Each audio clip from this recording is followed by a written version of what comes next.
Okay, so welcome to Conserving Your Entitlement, the best practices and advice on how to stretch out your VA educational benefits. I can't actually technically use the term GI Bill because it is trademark. Keep that in mind. Every time I use the term GI Bill, it's probably accidental, and I mean no disrespect to the VA, nor am I trying to infringe upon their trademark. It's just easier to say than VA benefits.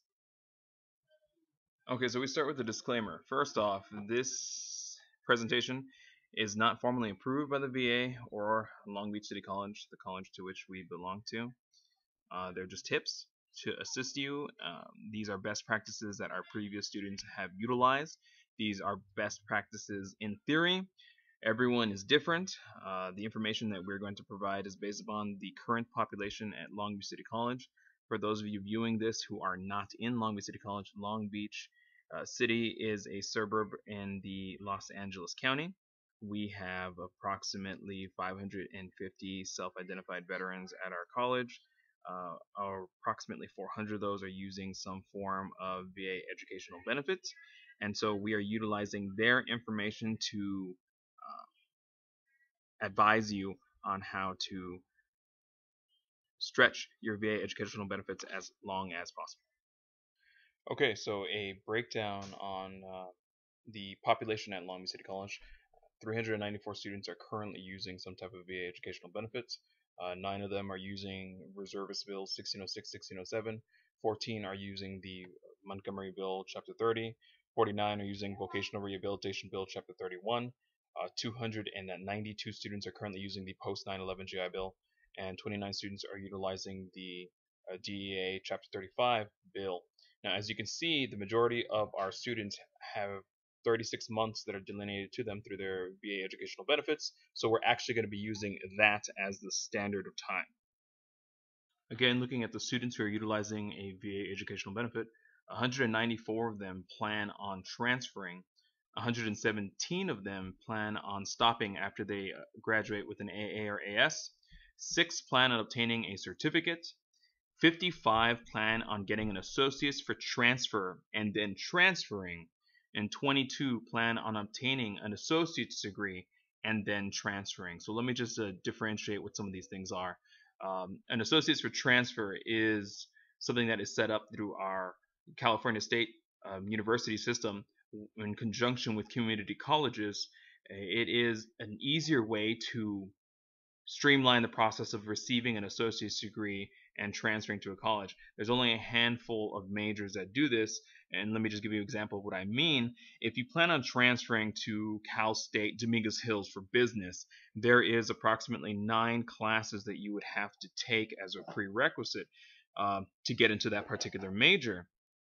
If you take those 9 classes, you're good to go. But if you take these 9 classes in conjunction with the GE breadth at a community college, the community college will award you an associate's degree in business. And so essentially you're killing 2 birds with 1 stone. However, if you notice at the very bottom, again, the 22 who plan on obtaining an associate's degree and transferring. When you obtain an associate's degree and you transfer, then you're doing a major course load for an associate's degree that is not necessarily required for transfer. The most common one that we have at Long Beach City College are students who want to do an associate's degree in administration of justice and then transfer to get a bachelor's degree in criminal justice.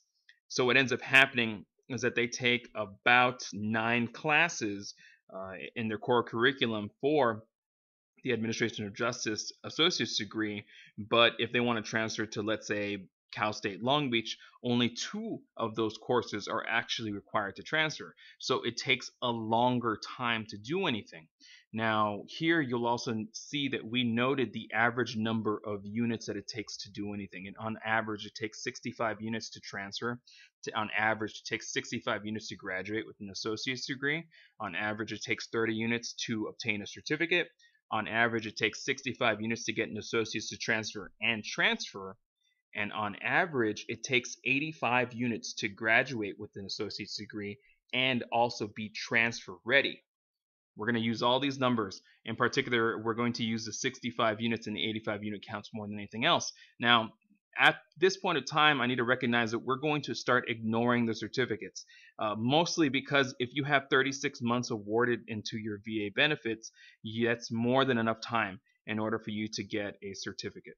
And that is not our goal here. Okay, so let's do some math. Now, whenever you get a certificate of eligibility noting your VA educational benefits, it usually says, congratulations, you have X amount of months. But to be honest, months don't mean anything to community colleges, to CSUs, to UCs, to most private colleges. We don't gauge things in months. We gauge things in weeks. So here at Long Beach City College, for instance, our standard terms are 16 weeks long. We have a 4-week winter term. We have an 8-week summer term. So our one academic year for us is 44 weeks. So the question is, how many weeks does 36 months give you? Okay, so we're going to bust out some intermediate algebra here. Now, how many weeks does 36 months give you? We're also going to round. There are 30 days in 1 month, 7 days in 1 week. So if we were to multiply and divide this out appropriately, we would come out to 154 weeks and 2 days. Now, just to make the math simpler, we're going to lose those 2 days. So essentially, the 36 months that your VA educational benefits gives you is equal to 154 weeks. At Long Beach City College, the average veteran or individual utilizing a VA educational bill is 0.95 FTE, which makes sense. Essentially what I'm saying is the majority of you all who use a VA educational benefit are full-time students, because it would behoove you all to be full-time students in order to get the full monthly stipend. So the question is going to be, what is the minimum number of units you have to be in order to be considered a full-time student in one academic year? At Long Beach City College, 12 units is full-time in accordance to the 16-week term. 3 units is full-time in accordance to a 4-week term, and 6 units is full-time in the summer for an 8-week term. So in total, you can do at the very minimum 33 units in order to be considered a full-time student for one academic year. So if you're a full-time student, how long would it take for you to get an associate's degree or be transfer ready, or just in general get a bachelor's degree? Now, as we discussed before, on average, the requirements in order to receive an associate's degree or be transfer ready is approximately 65 units depending upon your major. So from what we learned, 65 units divided by 33 units, which is in one academic year. Again, we're just doing some intermediate algebra, equals 2 academic years to receive an associate's degree or be transfer ready. If you want to get a bachelor's degree, it would then be 3.64 academic years. So this is why we're doing all the math. This screen right here. All that math that we did was just to show you exactly how long it would take for you to do any of these things in comparison to what you have for your VA educational benefits. So, in order to obtain an associate's degree or be transfer ready, it would take you 2 academic years. Now, if one academic year is equal to 44 weeks, that means you would use 88 weeks of entitlement just to graduate with an associate's degree or to be transfer ready. On the other hand, or rather on the other grade, in order to graduate with a bachelor's degree, assuming that graduation with the bachelor's degree is 120 units, it would be 3.64 academic years. There's 44 weeks in one academic year, meaning that it would take 160 weeks in order to graduate with a bachelor's degree. 160 weeks of your entitlement would need to be used. So if you're a full-time student, how many weeks of your VA educational benefits will you have left after you get an associate's degree? 154 weeks minus 88 weeks equals 66 weeks left. How much of your VA educational benefits would you have after you do all your GEs and you're transfer ready? Again, 154 weeks minus 88 weeks of entitlement equals 66 weeks left. And this is the big deal. This is the ones for the students who are going off to transfer, or just the students who started off at a university and went all the way. In order to graduate with a BA or a BS, it's 154 weeks of entitlement minus 160 weeks of actual entitlement use, meaning that you're coming out 6 weeks deficient. Now, there are problems with this scenario, besides the very obvious that you do not have enough to transfer to a four-year university and get a four-year degree, or start at a four-year university and get a four-year degree. There is one very large issue with this. So here's the problem with the past couple of screens. What we listed there were the minimum qualifications, or rather the minimum requirements in order to receive an associate's degree or be transfer ready or to just get a bachelor's degree. That goes into the assumption that a student tests into English college ready proficiency, math college ready proficiency, and reading proficiency. It also assumes that a student isn't taking any type of extracurricular courses and that they never fail a class. Now, the majority of our students at Long Beach City College do not test into college ready courses. The majority of our students test into fundamentals of English, which is one level prior to being college ready, elementary algebra, which is 2 levels prior to being college ready, and college reading proficiency, which is actually 1 level prior to being college ready. On average, the student at Long Beach City College who is utilizing a VA educational benefit needs to take an additional 18 units in order to reach their educational goal.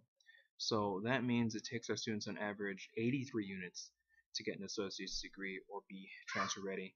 And overall, if they're starting here, it would take them 138 units to attain a bachelor's degree. And here are our results.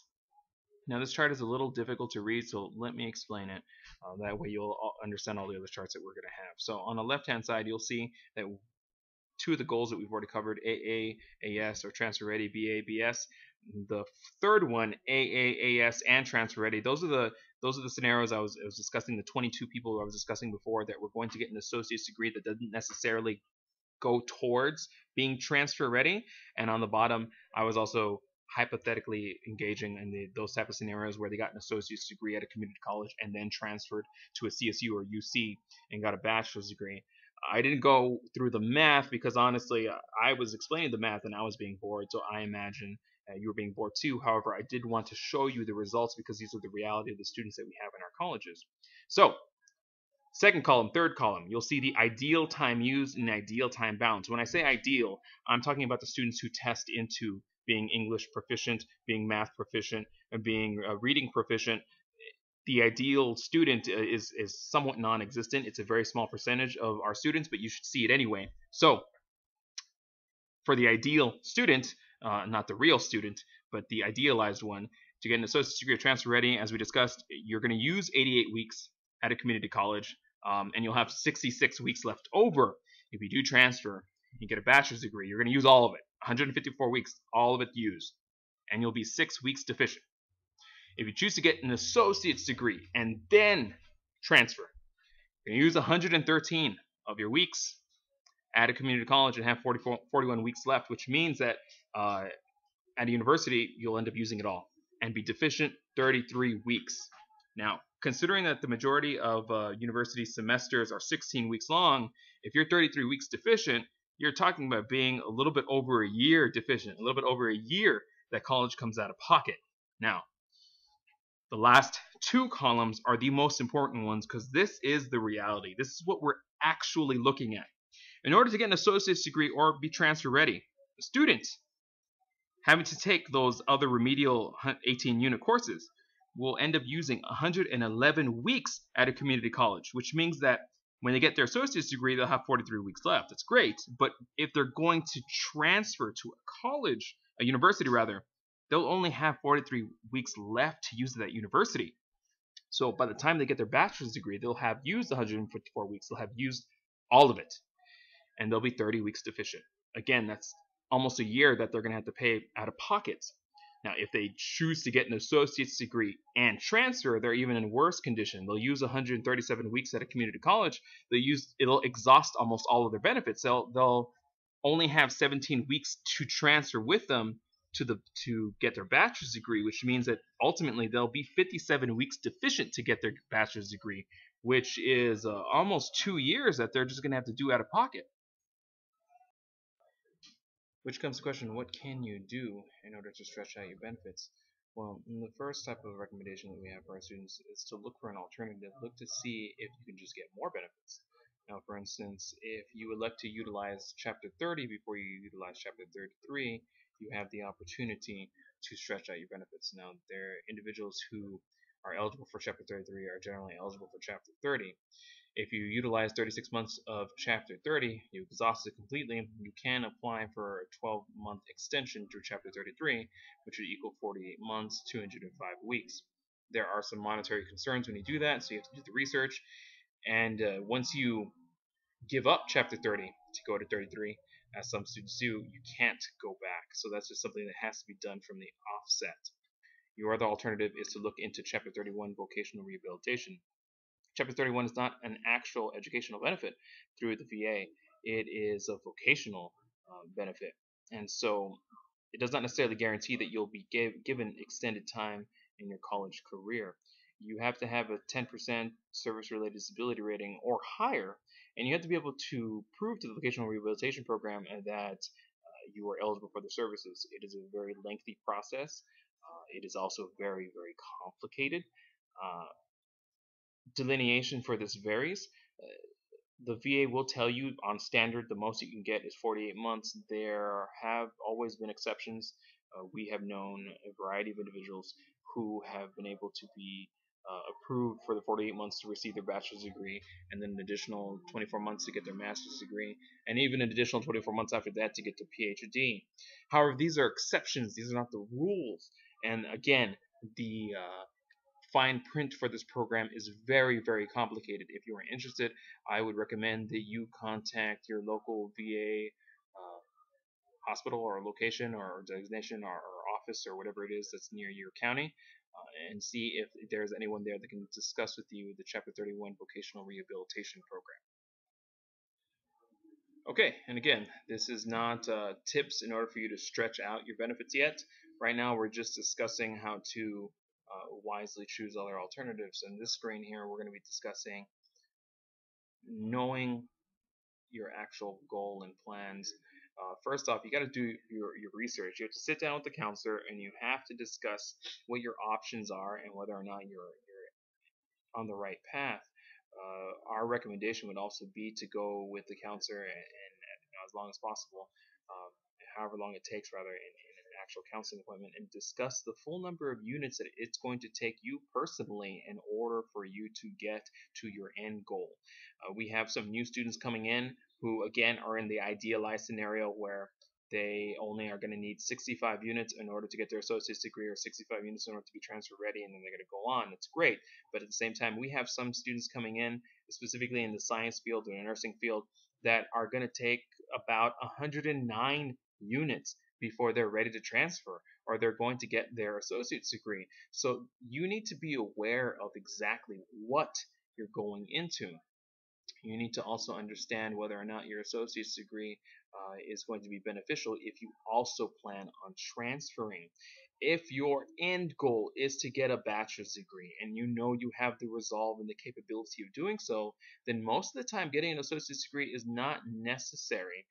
Again, consult your counselors, consult your advisors, consult your department heads, consult individuals who are going to be real with you, who are going to be frank with you. Now, for those utilizing VA educational benefits, also take into consideration that if you're taking a class that it's not required for your major, you have the ability to go back to a counselor and alter your educational plan so that it indicates that this is going on. So let me give you an example. We have students who are criminal justice majors and then decide to take a class, an art class in silk screening because they want to learn how to make t-shirts, and that's all well and good, but me being the certifying official, I won't certify that course because it is not required for their major. Now, these students can go back to a counselor and make the argument that they're double majoring and they intend on practicing some kind of law when it comes to fashion design and also need some type of art degree. They can finagle their way all they want in order to get me to certify that degree. And of course, you all are adults. I'm not going to argue with you that point. You have the option of doing that. My only concern is that when you do that, you're taking classes that aren't necessary for your primary goal. And the more classes that you take that you insist on being certified that do not go to your primary goal, the more time is taken away from you. So please, as an adult, you have the option of making whatever choice you want, but just understand the gravity of your decisions. Now, when it comes here to Long Beach City College, we award units for your DD 214. We don't actually articulate any of your units for your JSTs, but we do at least take your DD 214. Please be aware of whatever the standards are for your college. So at our college, we use that DD 214 history for 4 units of health, education, and PE classes, so you don't have to take them. So hey, that's 4 units you don't have to take. Now, also be aware that if you plan on transferring to a state university or a private school, regardless of what state you're in, some of them take your GSTs. So, for instance, in our local area, Cal State, Long Beach, Cal State, Dominguez Hills, they take anywhere between 15 and 70 of the JST units as extracurricular. So, there are some majors that require electives in order to transfer. And this is what I mean. You do all your GE work, which is approximately 48 units. And then you do your major required work, which is, let's just throw this out there, 7 units. So 48 plus 7 is 55. In order to transfer, you need 60 units. 60 units minus 55 equals 5 elective classes. So a college counselor will tell you, oh, you have 5 units of electives to take. But if you're transferring to a school that takes the JSTs, you technically don't need to take an additional 5 units of electives. They're going to take it already with your JSTs. Just be aware of that. Just be aware of how your military history can save you time. Okay, so here's where we actually talk about stretching your benefits. Now, one of the things we recommend students do is to simply not certify courses in winter and summer. Take courses in winter and summer, but don't certify them. At the community college level, it's significantly less expensive to go to college here than it does to go to a CSU, UC private school. A winter term costs approximately $300. A summer term costs approximately $400, possibly less depending on the number of units you take. So if you plan accordingly, you can afford to do so. On top of that, at our community college in our state, along with many other states, there is fee waivers as granted by your financial need. Now, right now, if you can't afford to pay the tuition in winter and summer, you can apply for financial aid. 75% of our student veterans are utilizing the financial aid or BOG fee waiver. The BOG fee waiver pays for the tuition and fees, doesn't pay for anything else, and then financial aid has Pell Grants. Now, surprise, surprise, 5%. The other 25%, 5% don't qualify. The other 20% just don't apply, which is a shame because, like I said, if you utilize financial aid and you save up your money, then you can actually save time by simply taking classes in winter and summer, but not certifying that time. Let me show you what these numbers break down to, because numbers really make all the difference in the world. Now, if you are choosing to take winter and summer courses and you don't certify those classes, you choose to save your benefits, by the time you graduate in an associate's degree or you're transfer ready, you use 81 weeks, meaning you have 73 weeks to use at a university. Now, if you do this throughout your entire career at a university, you'll have used 124 weeks, which means that you have 30 weeks left over to do whatever you want with. Maybe you want to go get a master's degree. Maybe you want to skip all the way to a PhD program. Either way. And even in this scenario, if you choose to get an associate's degree and be transfer ready, it means that you'll use 100 weeks at a community college. And if you continue this practice, you'll end up with 1 week left over after you get your bachelor's degree. Now, the only real issue with this scenario, with the first 2 columns that you see here, is realistically speaking, it's way, like I said, it's way cheaper to go to school at a community college than it is to go to school at a university. Significantly cheaper. Even a Cal State, even a state university, which is supposed to be more affordable, is still a few $1,000s a semester. So under the consideration that if some of you do choose to use this strategy, you may not be able or have the luxury of being able to do this at a state university. That's what the fourth column was made for there. So the fourth column assumes that while you are at a community college, you do not certify winter or summer. But when you do transfer to a university, you do have the winter and summer certified. That way your tuition fees are paid and blah, blah, blah, blah, blah. So if you do so, you'll actually come out perfectly balanced. You'll be transfer ready at a community college. You'll transfer, and you'll have enough time to get your bachelor's degree. And you'll end up with absolutely nothing left over, but that's fine. You would have had your bachelor's degree paid off. And again, if you choose to get your associate's degree and transfer, you'll have 54 weeks left, and you'll actually be 19 weeks deficient when you get your bachelor's degree. You're still kind of in a rough place because that's essentially a semester and a half. However, it's significantly better than all the alternatives before. Okay, so here's the other recommendation. I'm going to skip all the math. I'm just going to show you the results because, again, honestly, the math is kind of boring, but you need to know the reality of the numbers. So the other recommendation that we give to students is that if you feel that you can handle it, take more than 12 units. And this is what we mean. You're full-time at 12 units for a 16-week course, but you're also full-time if you're 15 units. You're also full-time if you're 18 units. It can feel very overwhelming. And so you have to be aware of that. We don't recommend overloading on winter and summer. That will seriously just stress you out and burn you out too quickly. So if you want to pace yourself, but still overload yourself, you may want to consider these types of scenarios. And again, the second and third column show what it's like if you take 15 units in the fall, 15 units in the spring. When you get your associate's degree or your transfer ready, you have used 94 units and you have 60 weeks left. Now, if you transfer and you continue to do this, to get your bachelor's degree, you'll have used it all, but you'll be 2 weeks deficient, which is, again, significantly better. If you get your associate's degree and transfer, you'll end up with 38 weeks left. And ultimately, when you get your bachelor's degree, you'll be 24 weeks deficient. Again, it's a semester and a half that you'll be deficient. If you instead choose to take 18 units in the fall and 18 units in the spring, you'll only have used 81 weeks at a community college in order to get an associate's degree or be transfer ready, meaning that you'll have 73 weeks going into 73 weeks going into the actual university, at university level. If you were to do this all the way through, you'll have only used 135 weeks, meaning that you'll have 19 weeks left over to do whatever you want with, to get a master's degree, to get a PhD, whatever you choose to do.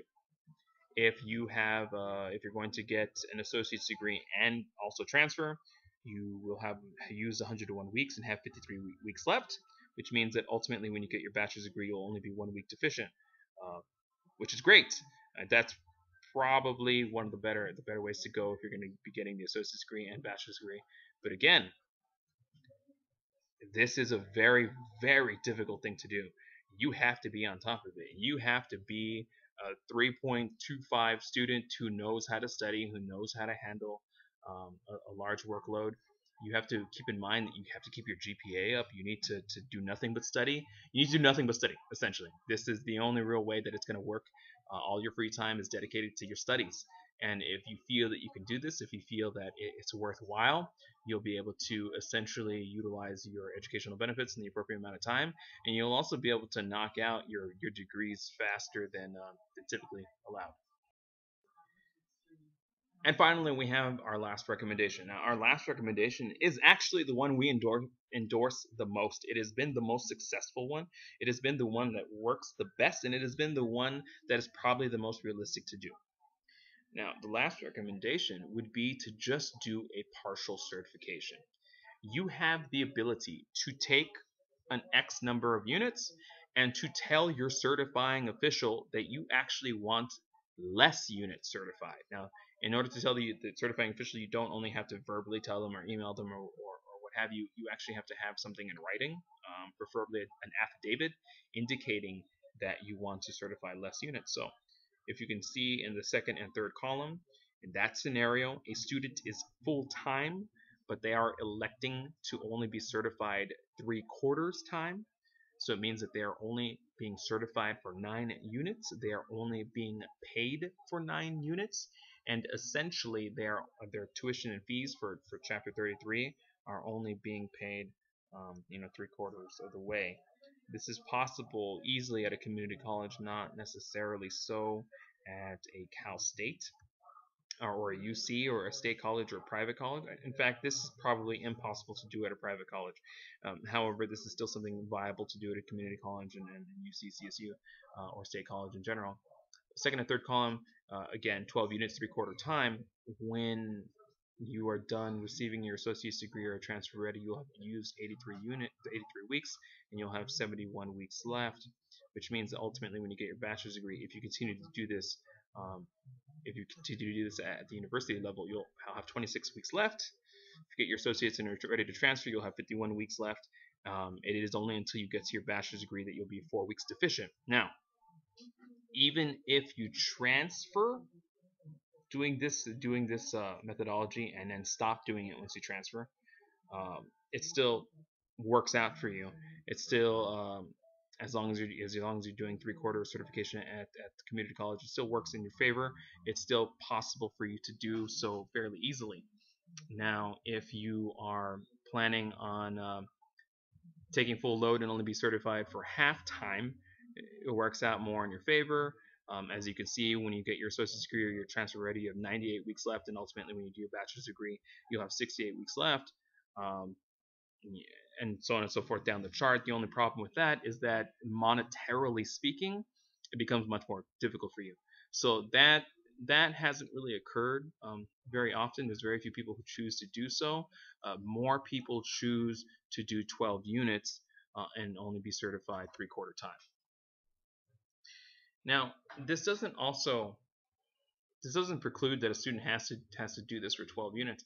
You could technically be enrolled in 9 units and then be certified only for 6 of them, so that you're only certified for half time, or 7 units depending on what chapter you're on, because the different chapters have different qualifications for half time. But since everything is proportionally speaking, what we're discussing is only being certified for a fraction of what you're actually taking. So it qualifies for anything regardless of whether we're talking about full-time, 3/4 time, half-time, so forth. And this screen is meant to complement the previous. Now, a lot of the issues that come up with being certified only 3/4 or half-time is the sheer fact that you're losing money. If you're certified for 3/4 time, you're only getting 3/4 of your BAH, and that's problematic.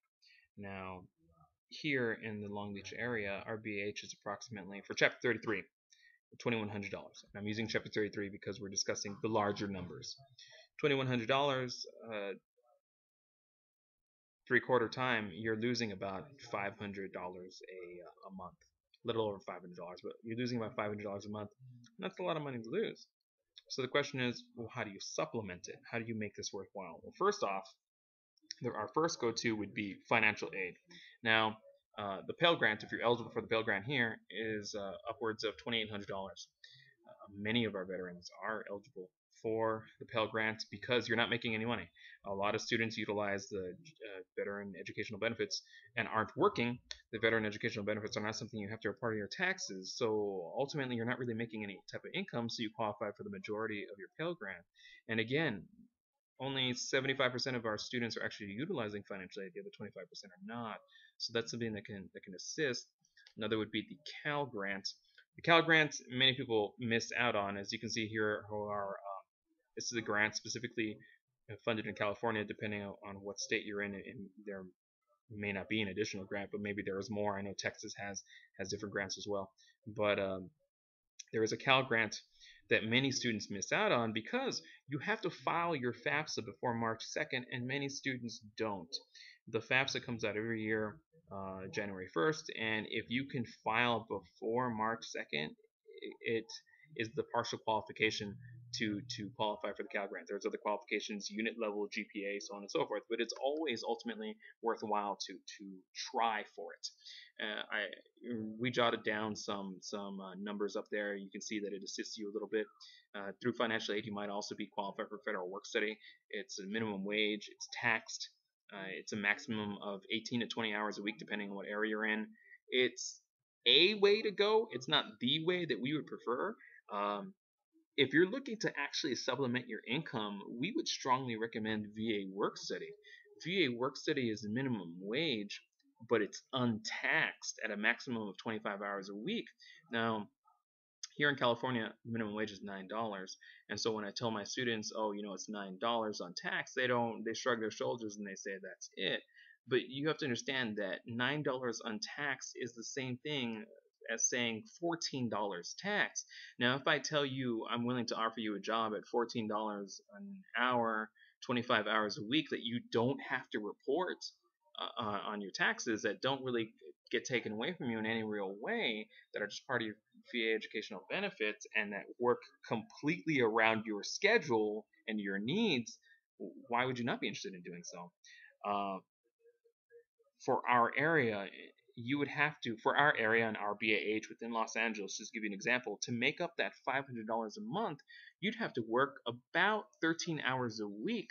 Um, and there's different sites. I mean, your work site could be at your school, your work site could be at your local VA hospital, your work site could be at a cemetery, a VA cemetery, if that's what it needs to be at. Your work site just has to be at a approved VA work site, and it could be any variety of things depending on what you're interested in doing. It's generally worthwhile to look into, and it could greatly assist you in supplementing the income so that you can be partially certified and ultimately make your benefits stretch out. And that's about it. Now, if you have any questions, comments, or concerns, please feel free to email us at veterans@lbcc.edu. Just as a preclude, just understand that a lot of what we wrote down, the numbers are not 100% accurate. Like, for instance, in the beginning, we said 154 weeks and 2 days. We left out a small percentage of error. We understand it doesn't apply to everyone. We understand that not everyone takes 65 units. We understand not everyone takes that additional 18 remedial units to get to their goal, but this is just a general standard that we've used and utilized. We also understand that the Cal Grant changes every year, that you're not necessarily eligible for $2,800 in Pell Grant depending upon your financial and your academic goals. We understand all of that. But if you have any type of specific questions, or even if you have a tip um, that we can share with our students that might be able to assist them in further enhancing their educational goals, please just feel free to contact us again at veterans@lbcc.edu.